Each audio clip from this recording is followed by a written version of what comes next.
But as you know, reality on the ground is that this is an area that governments and countries all over the world have struggled with over time. Even the most advanced democracies, like the case of the US with the George Floyd a few years ago. But very conscious societies will ensure that when an incident happens like the one for Mr. Albert Ojwang, you don't, as unfortunate as it is, you don't allow that incident to be part of the statistics. It's also an opportunity for us to rise up and say, what else can we do? Like in the instance that we have proposed here, what else can we do to make the police station safe in respect and honor of those who have suffered, like the case of Albert Ojwang? That way, we can put meaningful,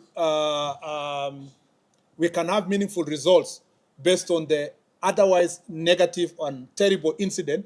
We can be able to turn around and say, so that doesn't happen to any other citizen, this is an opportunity again to up our game in terms of reform.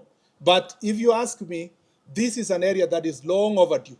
But as I read in my statement, we've made significant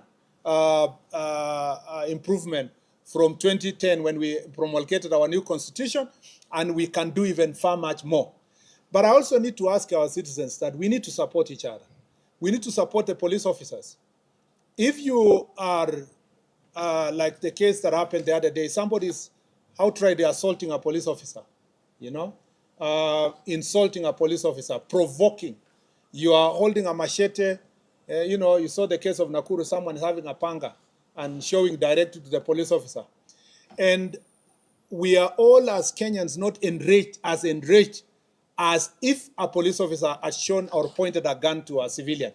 It should apply both ways. And I request you in the media, please stop profiling criminals and calling them protesters.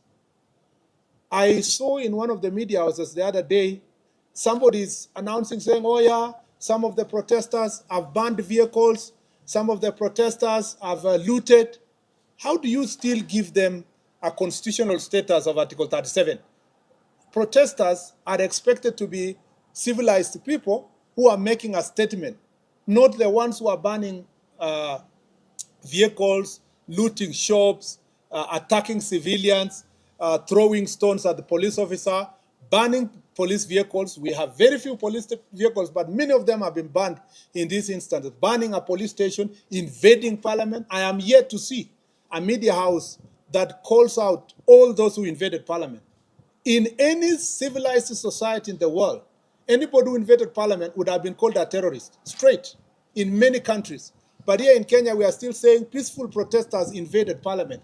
How can invasion and peaceful survive on one sentence?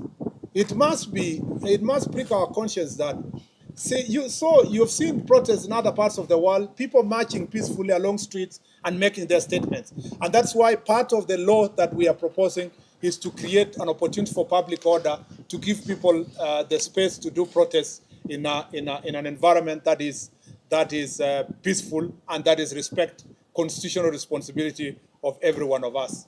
Asanteni sana and God bless you. Thank you very much.